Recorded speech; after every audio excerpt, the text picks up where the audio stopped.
খুন হলেন নায়ক, মামলা হয়েছে যথারীতি। কোর্ট কাচারি আর আইনের হাত ঠেকাতে সক্রিয় ভিলেনরা। একসময় গায়েব হয়ে গেল পুরো মামলা, আর তা কেউ জানলই না। নায়ক সোহেল চৌধুরী খুন হন 1998 সালে। 23 বছর পর খোঁজ নিতে গিয়ে পেছন থেকে কেউ পুরো মামলাটি গুম করে দিয়েছে বলে সত্যতা পেয়েছে দেশের একটি শীর্ষ গণমাধ্যম। সোহেল চৌধুরী হত্যা মামলার বিচার চলার সময় এক আসামি নিম্ন আদালতের বৈধতা চ্যালেঞ্জ করে হাইকোর্টে 2003 সালের 19 নভেম্বর একটি রিট করেন। হাইকোর্টের একটি বেঞ্চ সেই রিট আবেদন নিষ্পত্তি না হওয়া পর্যন্ত বিচার স্থগিত করে দেন। এরপর যথারীতি রিটটি নিষ্পত্তি হয়। উচ্চ আদালতে স্থগিত দেশও প্রত্যাহার হয়, কিন্তু সেই প্রত্যাহারের আদেশ 7 বছরেও আর নিম্ন আদালতে পৌঁছায়নি, মাঝপথে গায়েব হয়ে যায়। সে কারণে আটকে গেছে বহুল আলোচিত এই হত্যা মামলার বিচার। রাজধানীর বনানীর ধনাঢ্য পরিবারের সন্তান ছিলেন চিত্রনায়ক সোহেল চৌধুরী। 1998 সালের 17 ডিসেম্বর দিবাগত রাতে বনানীর ক্লাব ট্রামসের নিচে গুলি করে হত্যা করা হয় তাকে। তার বড় ভাই তৌহিদুল ইসলাম চৌধুরী গুলশান থানায় হত্যা মামলা করেন। ঢাকা মহানগর গোয়েন্দা পুলিশ মামলাটি তদন্ত করে। শুরুতে ক্লাবের 11 সদস্য কর্মচারীকে পুলিশ জিজ্ঞাসাবাদের জন্য আটক করে। ঘটনাস্থল থেকে আটক করা হয় আদনান সিদ্দিকী নামের এক ব্যক্তিকে। ডিবি পুলিশ তদন্তে নেমে 1999 সালের 3 জানুয়ারি গুলশান থেকে ক্লাব ট্রামসের মালিক বান্টি ইসলামকে গ্রেফতার করে। এর 3 দিন পর 6 জানুয়ারি গুলশান লেডিস পার্কের সামনে থেকে গ্রেফতার করা হয় আলোচিত শিল্পপতি আজিজ মোহাম্মদ ভাইকে। এই মামলার 9 আসামির মধ্যে শীর্ষ সন্ত্রাসী ইমন ও তারিক সাইদ মামুন অন্য মামলায় কারাগারে আছেন। আইনজীবীরা বলছেন ওই মামলায় শীর্ষ সন্ত্রাসী ও প্রভাবশালীরা জড়িত আছেন, আর যেভাবে কালক্ষেপণ করা হচ্ছে তাতে এক পর্যায়ে মামলার সাক্ষীদের আর খুঁজে পাওয়া যাবে না, আবার জব্দকৃত আলামতও নষ্ট হয়ে যাবে। এতে করে মামলায় আসামিদের বিরুদ্ধে অভিযোগ প্রমাণ করা সম্ভব হবে না। আদেশ গায়েব করার কাজটি মামলা ও বিচার বিলম্বিত করার কৌশল হতে পারে বলে তাদের সন্দেহ।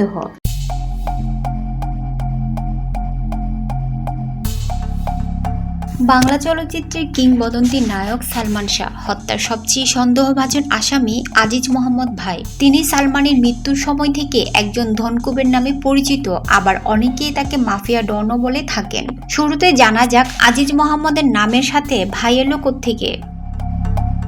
এটা ডন জাতীয় ভাই নয়, আসলে উনি একজন বাহায়ান অর্থাৎ বাহাই নামক এক সম্প্রদায়ের অন্তর্ভুক্ত। সম্ভবত তার পিতাও বাহায়ান ছিলেন। সেই থেকে নামের সাথে বাহাই, যা ডাকতে ডাকতে সংক্ষেপে ভাইতে পরিণত হয়। বাংলাদেশে বাহাই ধর্মে 10,000-এর মতন অনুসারী আছে বলে জানা যায়। এখন কথা হচ্ছে সালমান শাহর মৃত্যুর সাথে আজিজ মোহাম্মদ ভাই সম্পর্ক কোথায়?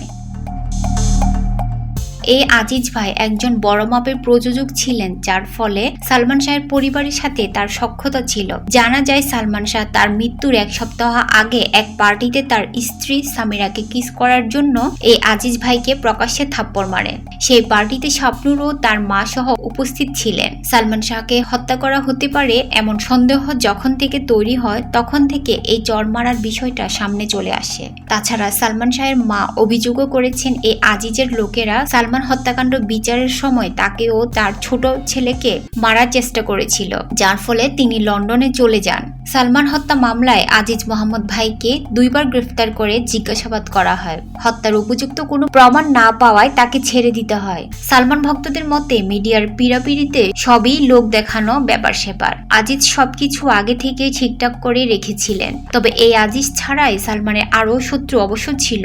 যদি তা হত্যাকাণ্ড হয়েও থাকে, এমনও হতে পারে এটা তার সকল শত্রুর মিলিত পরিকল্পনা, এমনটাও অনেকে ধারণা করেন।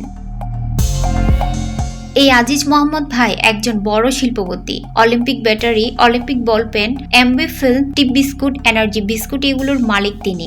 আজিজ মোহাম্মদ ভাই এখন থাইল্যান্ড ও সিঙ্গাপুরে স্থায়ীভাবে বসবাস করছেন।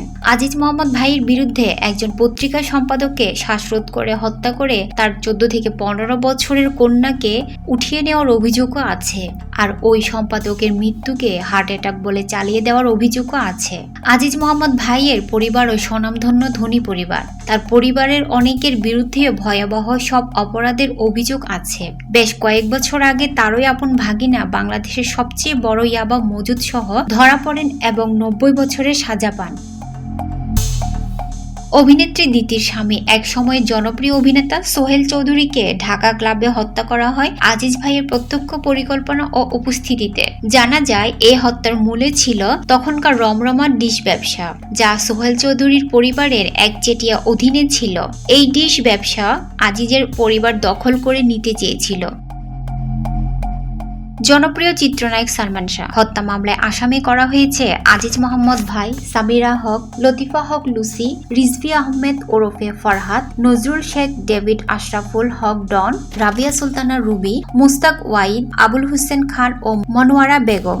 96 সালের 6 সেপ্টেম্বর সালমান শাহর লাশ 11 নিউ ইস্কাটন রোডের ইস্কাটন প্লাজার বাসার নিজ কক্ষে ফেনের সঙ্গে ঝুলন্ত অবস্থায় পাওয়া যায়। প্রথমে হলি ফ্যামিলি ও পরে ঢাকা মেডিকেল কলেজ হাসপাতালে নেওয়া হলে তাকে মৃত ঘোষণা করা হয়। সালমানের মৃত্যুর ঘটনায় তার বাবা কমরুদ্দিন আহমেদ চৌধুরী একটি অপমৃত্যুর মামলা করেন। পরে 1997 সালের 24 জুলাই সালমানকে হত্যা করা হয়েছে অভিযোগ করে মামলাটি হত্যা মামলায় রূপান্তরের আবেদন করা হয়। অপমৃত্যু মামলার সঙ্গে হত্যাকাণ্ডের অভিযোগের বিষয়টি একসঙ্গে তদন্ত করতে সিআইডিকে নির্দেশ দেন আদালত। 3 নভেম্বর 1997 সালে আদালতে চূড়ান্ত প্রতিবেদন দেয় সিআইডি। প্রতিবেদনে সালমান শাহের মৃত্যুকে আত্মহত্যা বলে উল্লেখ করা হয়। 25 নভেম্বর ঢাকা সিএমএম আদালতে চূড়ান্ত প্রতিবেদন গৃহীত হয়। সিআইডির প্রতিবেদন প্রত্যাখ্যান করে তার বাবা কমরুদ্দিন আহমদ চৌধুরী রিভিশন মামলা দায়ের করেন।